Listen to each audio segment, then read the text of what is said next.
Struggling single mom brings her child to work, only for the baby to run to the billionaire CEO, hug him and call him daddy.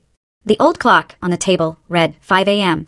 Under the flickering kitchen light, Olivia Carter quietly sipped her now-cold cup of coffee. She had barely slept after another brutal day at Sterling Enterprises, but it was a routine she'd grown used to. A single mom couldn't afford to be tired. Her gaze drifted toward the small bed where Theo Carter, her son, was fast asleep. The little boy was curled up under a thin blanket, his long lashes fluttering gently with each steady breath. His pink lips were slightly pursed, his tiny face radiating an innocence Olivia was fiercely determined to protect. But what always caught her breath were those deep blue eyes she'd once seen on another man's face, a man she'd tried to forget for the past 5 years. She reminded herself not to dwell on the past. Olivia had once had it all: a bright future, a skyrocketing career path, a grand vision of transforming the financial world. As a stellar finance student at the University of London, she was snagging multiple scholarships and internship offers from prestigious firms. Then her entire life shattered one night, just a year before graduation, when she discovered she was pregnant. She was overwhelmed, adrift, unsure of how to face this new reality. She waited for an explanation from the child's father, but he simply vanished, as if he'd never existed.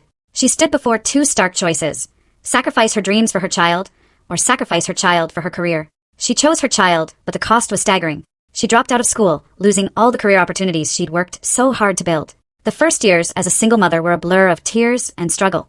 Without a degree or experience, she bounced between temp jobs, waitressing, reception, retail, anything to make ends meet.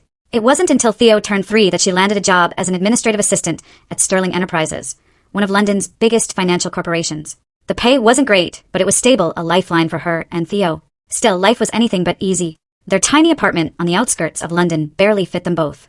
She juggled rent, preschool, groceries, and an endless pile of bills. No matter how drained she felt, Olivia always wore a smile for Theo. She never wanted him to sense her fear, but every day, a question echoed: how much longer can I keep this up? That morning, Olivia went through her usual motions: breakfast for Theo, uniform, school bag, then a frantic rush to get herself ready for work. But just as they were about to leave, her phone rang. "I'm so sorry, Olivia. I can't watch Theo today. Something urgent came up." Olivia's heart sank. She clutched the phone, her voice turning desperate. "But I'm already late for work. I can't leave him alone." The babysitter sighed apologetically. "I'm really sorry, Olivia. Can you find anyone else?" But who? She had no family in London, and her friends were swamped with their own lives. Less than 30 minutes until she had to clock in. Late meant a reprimand, possibly even termination. She looked at Theo, his bright, innocent eyes gazing up at her, utterly unaware of the storm brewing in his mother's heart. Finally, Olivia took a shaky breath. She had no choice. Theo was coming to work.